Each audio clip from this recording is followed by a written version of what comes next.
जब हम वस्तुओं का कंपन करते हैं तो ध्वनि उत्पन्न होती है। कंपन का अर्थ है किसी वस्तु का तीव्रता से बार बार इधर उधर गति करना। आइए अब कुछ उदाहरणें देखें कि जिनमें ध्वनि कैसे उत्पन्न होती है। मनुष्य आवाज की ध्वनि उनके वाक तंतुओं में कंपन होने के कारण उत्पन्न होती है।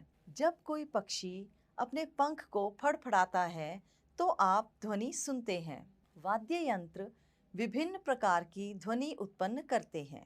कई वाद्य यंत्रों को किसी वस्तु के साथ बजाना पड़ता है। यद्यपि कुछ यंत्रों की सतह को छोड़ना पड़ता है ताकि उसमें कोई हिलजुल उत्पन्न हो सके। बच्चों, ध्वनि का संचरण माध्यम द्वारा होता है।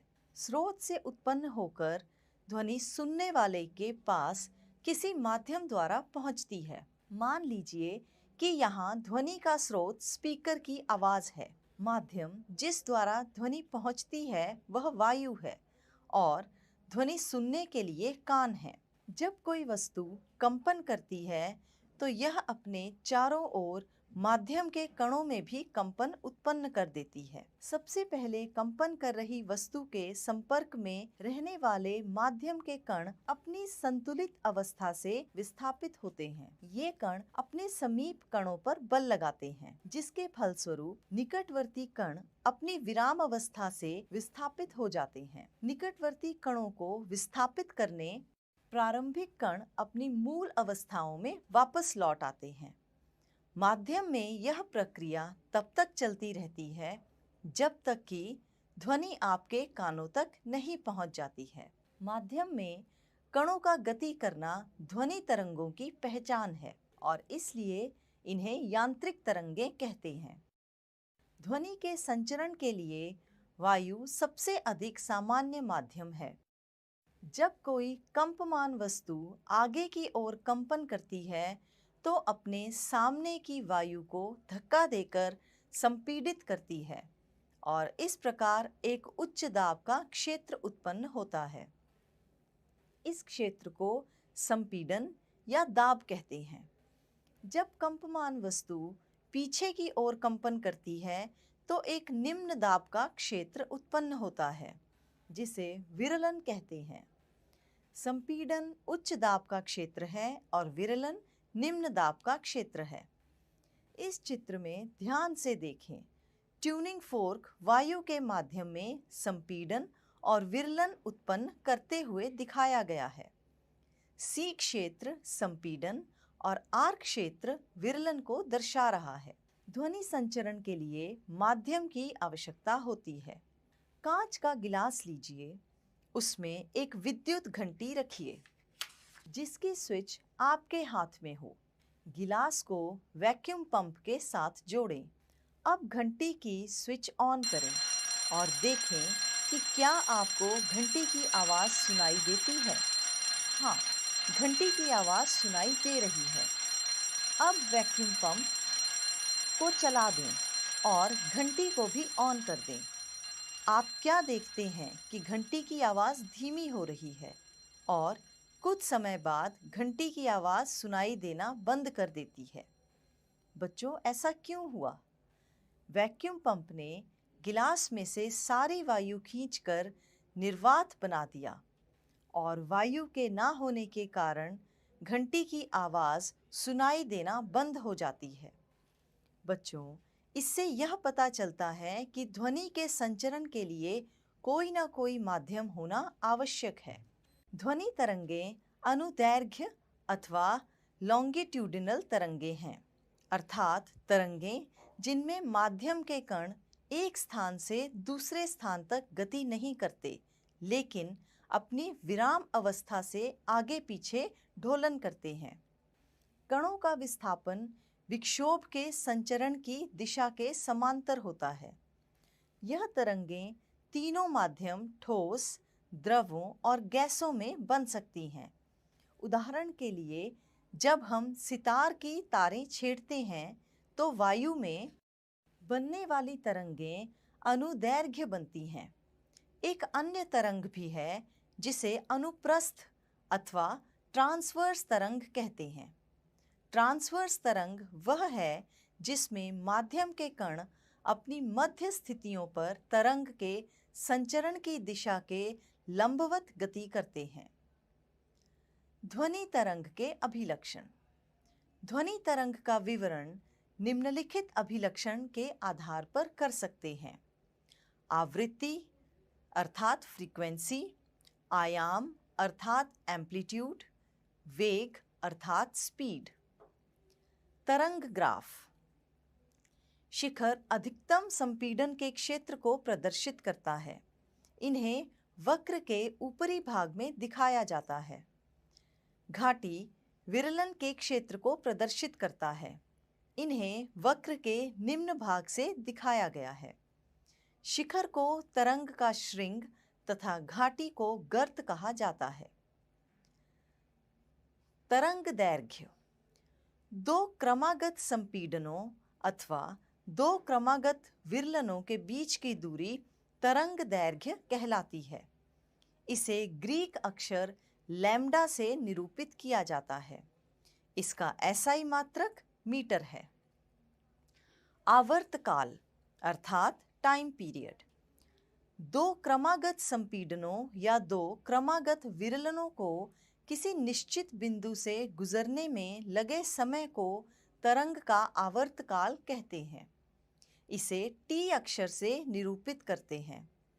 इसका एसआई मात्रक सेकंड है। आवृत्ति अर्थात फ्रीक्वेंसी। एकांक समय में इन ढोलनों की कुल संख्या ध्वनि तरंग की आवृत्ति कहलाती है। आवर्तकाल तथा आवृत्ति के संबंध। V बराबर 1/T। तारत्व अर्थात पिच। किसी स्रोत से उत्पन्न ध्वनि की आवृत्ति को मस्तिष्क किस प्रकार अनुभव करता है, उसे तारत्व कहते हैं।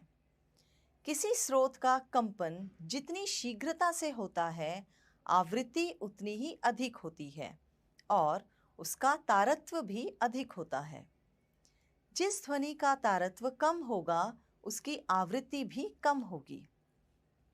तरंग का आयाम। किसी माध्यम में मूल स्थिति के दोनों ओर अधिकतम विक्षोभ को तरंग का आयाम कहते हैं। इसे अक्षर ए से निरूपित किया जाता है। ध्वनि की प्रबलता अथवा मृदुता।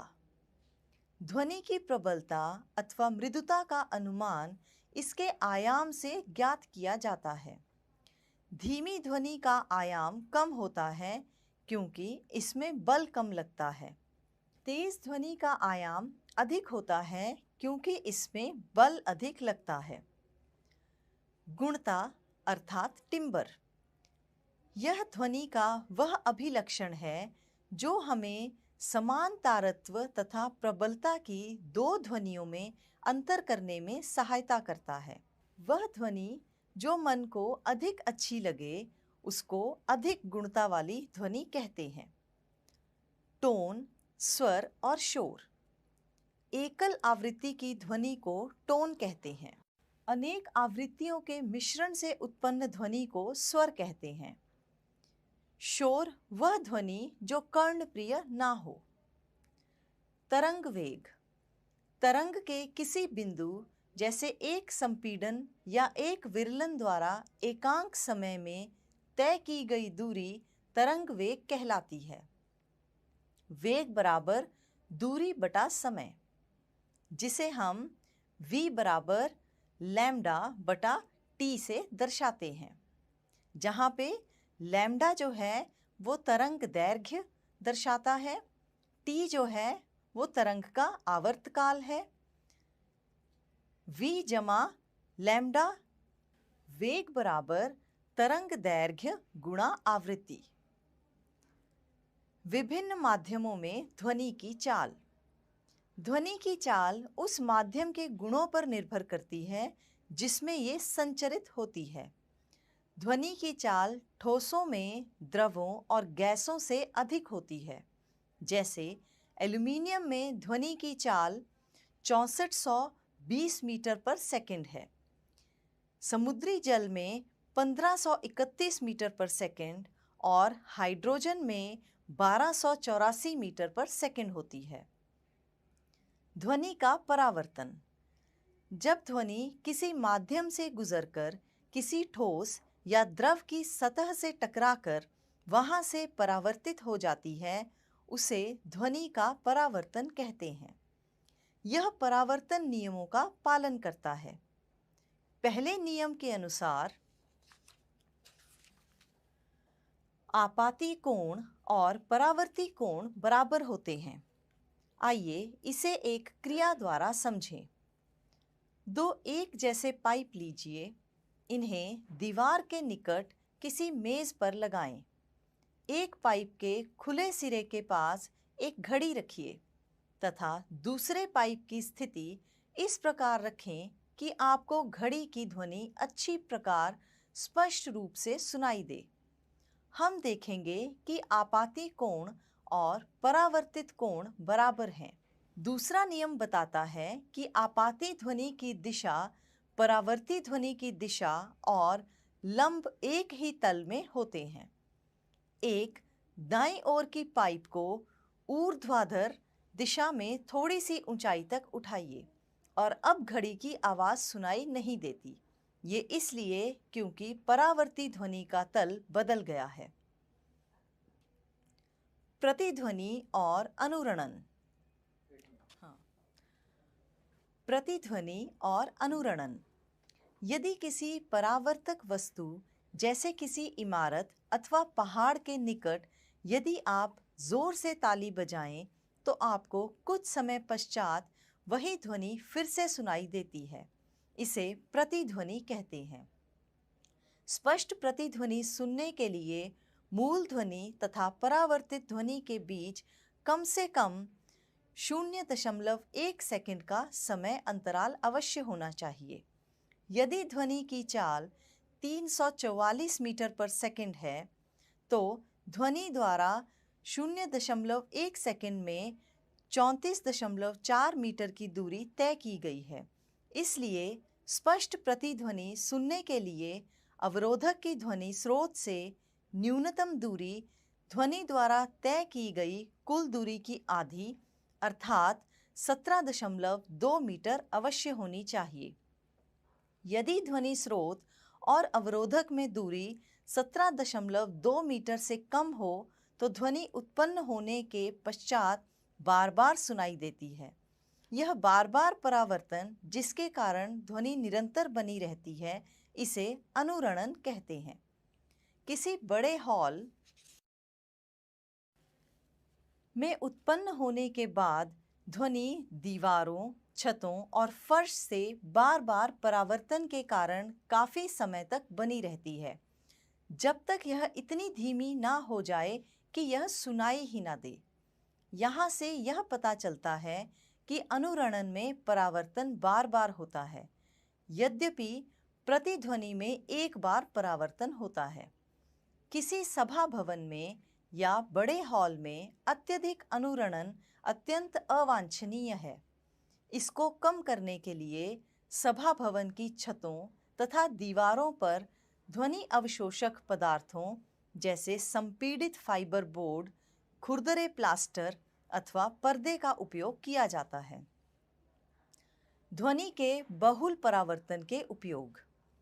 स्टेथोस्कोप में रोगी के हृदय की धड़कन की ध्वनि बार बार परावर्तन के कारण डॉक्टर के कानों तक पहुंचती है। मेगाफोन में एक नली का आगे का खुला भाग शंक्वाकार होता है।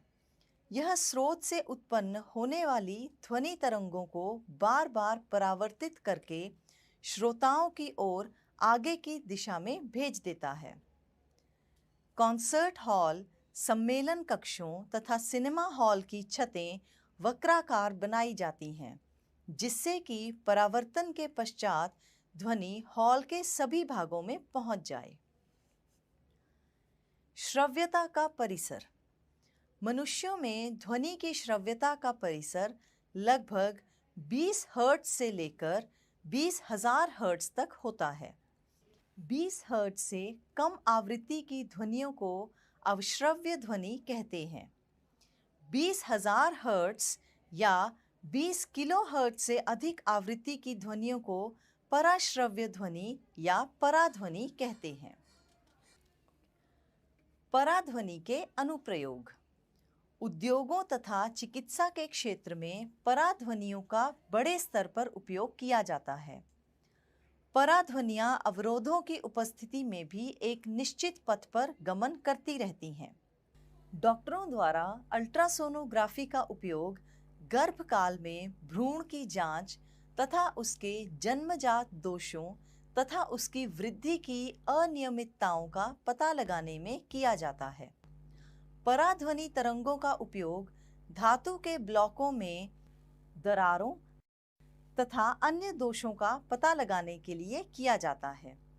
पराध्वनि तरंगें धातु के ब्लॉक से गुजारी जाती हैं और प्रेषित तरंगों का पता लगाने के लिए संसूचकों का उपयोग किया जाता है। पराध्वनि तरंगें परावर्तित हो जाती हैं जो दोष की उपस्थिति को दर्शाती हैं। पराध्वनि का उपयोग इकोकार्डियोग्राफी में भी किया जाता है। पराध्वनि तरंगों को हृदय के विभिन्न भागों से परावर्तित कराकर हृदय का प्रतिबिंब बनाया जाता है। पराध्वनि का उपयोग गुर्दे की छोटी पथरी को बारीक कणों में तोड़ने के लिए भी किया जा सकता है। Sonar sound navigation and ranging से बना है। सोनार एक ऐसी युक्ति है जिसमें जल में स्थिर पिंडों की दूरी, दिशा तथा चाल मापने के लिए पराध्वनि तरंगों का उपयोग किया जाता है। सोनार कैसे कार्य करता है?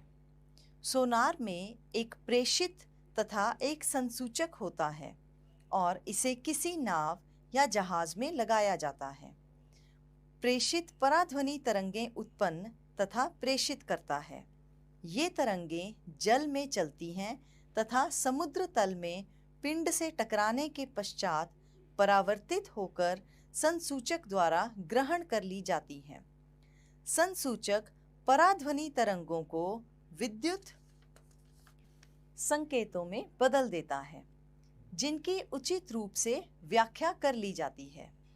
जल में ध्वनि की चाल तथा पराध्वनि के प्रेषण तथा अभिग्रहण के समय अंतराल को ज्ञात करके उस पिंड की दूरी की गणना की जा सकती है जिससे ध्वनि तरंग परावर्तित हुई है।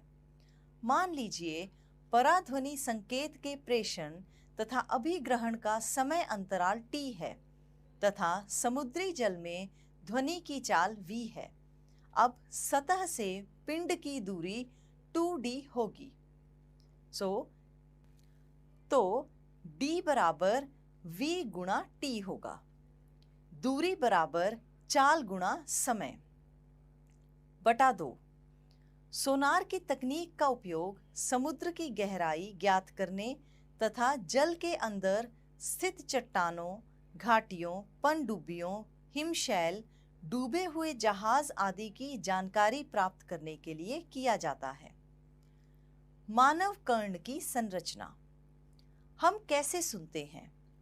हम एक अति संवेदी युक्ति जिसे कान अथवा कर्ण कहते हैं की सहायता से सुन पाते हैं। यह श्रवणीय आवृत्तियों द्वारा वायु में होने वाले दाब परिवर्तनों को विद्युत संकेतों में बदलता है जो श्रवण तंत्रिका से होते हुए मस्तिष्क तक पहुंचते हैं। मानव के कान द्वारा सुनने की प्रक्रिया के पक्ष के बारे में हम चर्चा करेंगे। कान को 3 भागों में बांटा गया है: बाह्य कर्ण, मध्य कर्ण और अंतःकर्ण। बाहरी कान कर्ण पल्लव कहलाता है। यह परिवेश अथवा आसपास से ध्वनि को एकत्रित करता है। एकत्रित ध्वनि श्रवण नलिका से गुजरती है। श्रवण नलिका के सिरे पर एक पतली झिल्ली होती है जिसे कर्णपटह कहते हैं।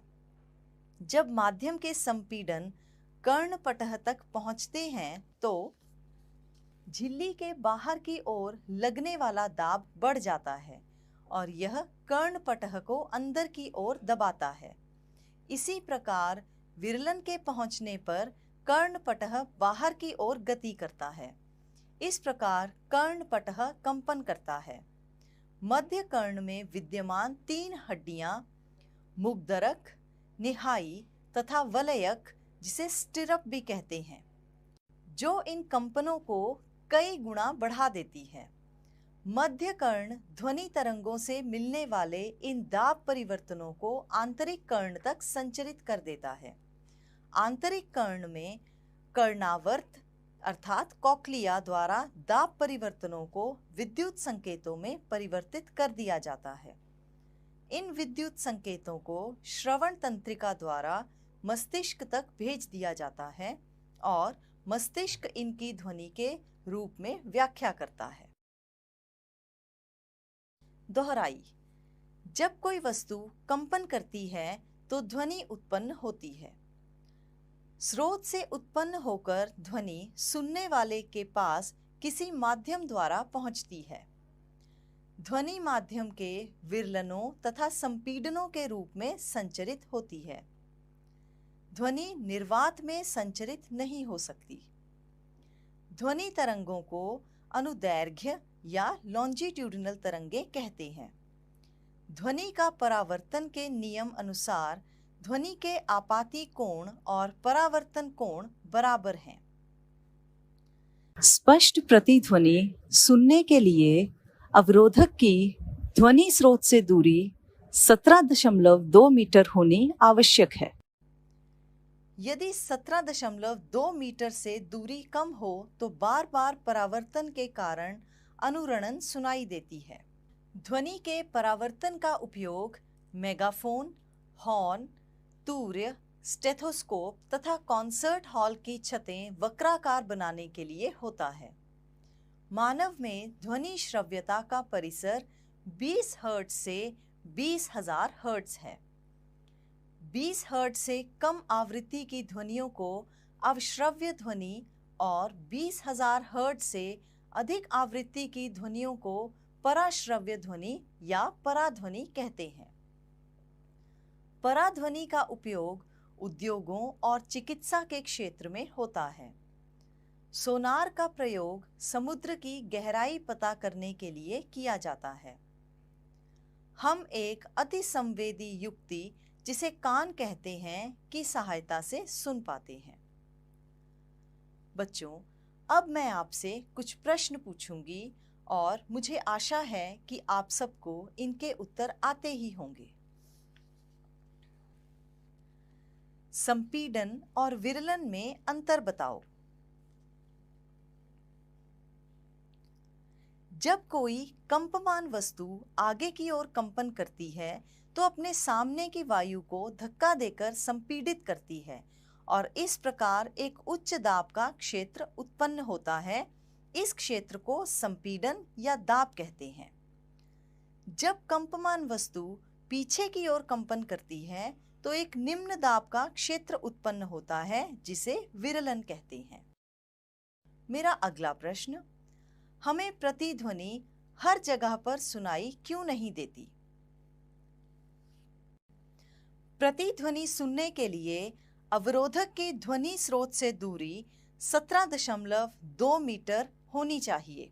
यदि यह दूरी 17.2 मीटर से कम होगी तो हमें प्रतिध्वनि सुनाई नहीं देगी। मेरा अगला प्रश्न, 3 यंत्रों की उदाहरण दें जिसमें ध्वनि के परावर्तन का उपयोग होता है। ध्वनि के परावर्तन का उपयोग मेगाफोन, हॉर्न तथा स्टेथोस्कोप में होता है। स्वर और शोर में क्या अंतर है? स्वर अनेक आवृत्तियों के मिश्रण से उत्पन्न होने वाली ध्वनि को स्वर कहते हैं, जबकि शोर वह ध्वनि है जो कर्णप्रिय ना हो। मेरा अगला प्रश्न, वेग, तरंग दैर्घ्य और आवृत्ति में संबंध स्थापित करें। वेग बराबर तरंग दैर्घ्य गुणा आवृत्ति होता है। अब मैं आपसे कुछ रिक्त स्थान पूछूंगी और आशा करती हूं कि आपको इनके उत्तर आते होंगे। तो मेरा पहला रिक्त स्थान है, प्रबल ध्वनि अधिक दूरी तक चल सकती है क्योंकि उसकी डैश अधिक होती है। तो इसका उत्तर है आवृत्ति। मेरा अगला प्रश्न, श्रव्यता के परिसर से कम आवृत्तियों की ध्वनि को डैश कहते हैं। तो इसका सही उत्तर है अवश्रव्य ध्वनि। अगला रिक्त स्थान, कान के मध्य भाग में विद्यमान हड्डियां। तो कौन कौन सी हैं वो हड्डियां? मुग्धरक, निहाई तथा विलयक। मेरा अगला प्रश्न है, श्रृंग और गर्त की परिभाषा दें। ध्वनि तरंग के शिखर को तरंग का श्रृंग तथा ध्वनि तरंग की घाटी को तरंग का गर्त कहा जाता है। अगला प्रश्न है, क्या कारण है कि औरतों की आवाज तीक्ष्ण और पतली होती है यद्यपि पुरुषों की आवाज मोटी होती है? औरतों की आवाज की आवृत्ति अधिक होती है जिसके कारण उनका तारत्व भी अधिक होता है, जबकि पुरुषों की आवाज की आवृत्ति कम होती है जिसके कारण उनकी आवाज का तारत्व भी कम होता है। यही कारण है कि औरतों की आवाज तीक्ष्ण और पतली होती है यद्यपि पुरुषों की आवाज मोटी होती है। मेरा अगला प्रश्न है, मानवीय कान किस आवृत्ति वाली ध्वनि को सुनता है? मानवीय कान 20 हर्ट्ज से 20,000 हर्ट्ज वाली आवृत्ति वाली ध्वनियों को सुन सकता है। मेरा अगला प्रश्न है, दो प्रकार की तरंगों के बीच में अंतर बताएं। वह तरंगें जिसमें माध्यम के कण संचरण की दिशा के समांतर विस्थापन करते हैं उन्हें अनुदैर्घ्य अथवा लॉन्जिट्यूडिनल तरंगें कहते हैं, तथा वह तरंगें जिनमें माध्यम के कण अपनी मध्य स्थिति पर तरंग के संचरण की दिशा के लंबवत गति करते हैं उन्हें अनुप्रस्थ अथवा ट्रांसवर्स तरंग कहते हैं। अब दो प्रश्न मैं आपसे पूछूंगी, आप इन्हें हल करने का प्रयास करें। तो मेरा पहला प्रश्न, एक स्रोत द्वारा उत्पन्न ध्वनि की तरंग दैर्घ्य 1.7 गुणा 10 की पावर -2 मीटर है। यदि इसका वेग 343.4 मीटर प्रति सेकंड हो तो आप ध्वनि की आवृत्ति पता करो। मेरा दूसरा प्रश्न है, एक आदमी चट्टान से 20 मीटर दूरी पर खड़ा है, वह सीटी बजा रहा है। यदि ध्वनि की चाल 332 मीटर प्रति सेकंड है तो प्रतिध्वनि कितनी देर बाद सुनेगी? तो बच्चों, आप इन दोनों प्रश्नों को हल कर